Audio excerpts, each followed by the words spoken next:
Hey guys, this week's video is dedicated to all the brothers and sisters in the land of Israel. I want to talk about water for a second because water is obviously essential for life, but it takes so many different forms and flavors and shapes in our life, right?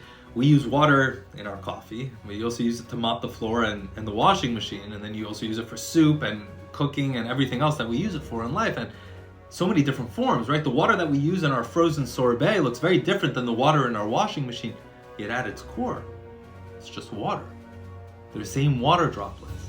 People are like that as well in that sense, which is we all come in different flavors, shapes, sizes, etc.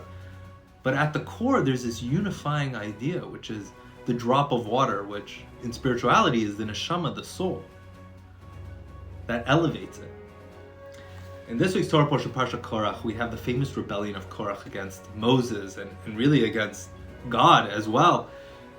And while the rebellion was all about power and leadership and that whole power structure, and it was totally misguided and sinful, there's something interesting that takes place at the end, which is the followers of Korach come out with these copper pans that they used to burn incense.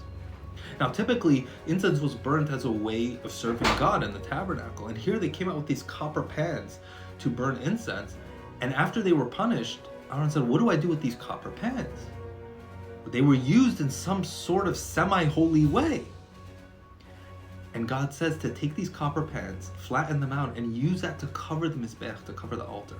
And this is a mind-blowing idea. You're taking pans that were used in this rebellion against Moses and God, and then using that to cover the altar itself.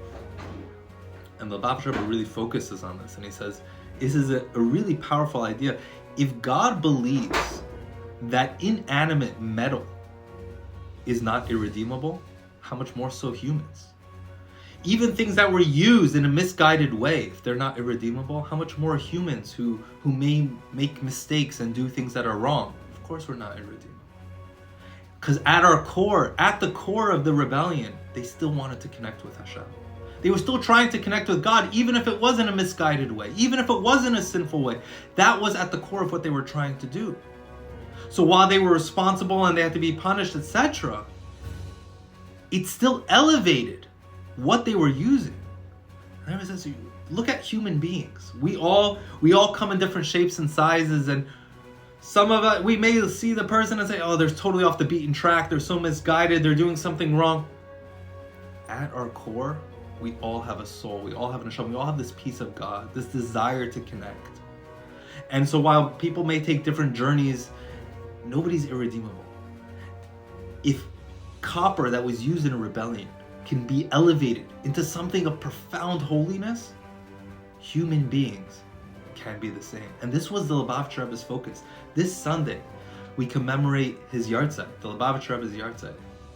And you can't sum him up in a library of books, but one of the foundational ideas of a leader of the Jewish people, which the Rebbe lived by, was that every single Jewish person has this soul at our core. We all have this piece of God within us, and to focus on the positive of the person.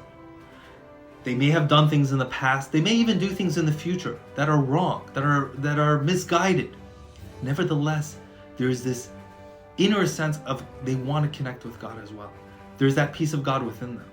And to focus on that and cultivate it and try it and bring that to the forefront so people realize their own potential that they have and how unique they are as individuals and the great responsibility that comes with that.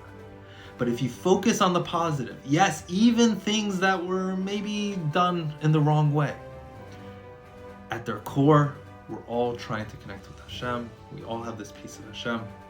So let's take the lesson from Korach. Even from Korach and his followers. Take a lesson from the Lubavitcher Rebbe to focus on the positive with each individual. That even when we mess up, we can do better. L'chaim, l'chaim, Shabbat Shalom.